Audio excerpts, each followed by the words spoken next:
Gülüşümün çıkan ramon yanımda, sana duşup söylendiydim aradan.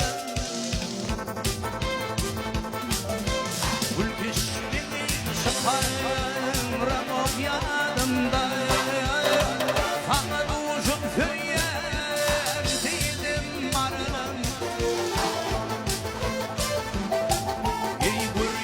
Şemmetini arabatamda çaren yoktur seni söyledim aradan. Ey koyu geldim demdim kıyıların bile geliyetim yüreğim nereden bilin. Ey umrin bak yan bana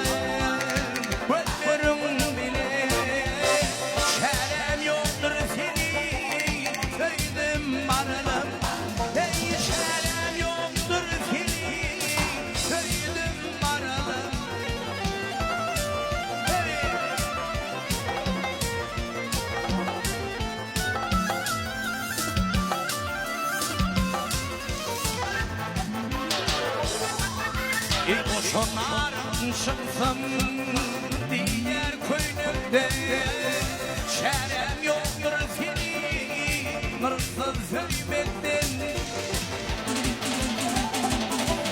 Uyku doduklarında şeren kaymakta, uyku doduklarında öpsem aradan.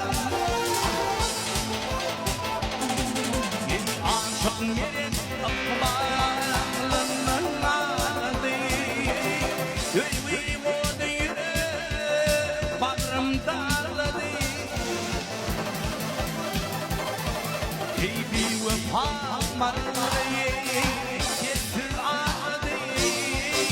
şerem yoktur seni söyledim aradan.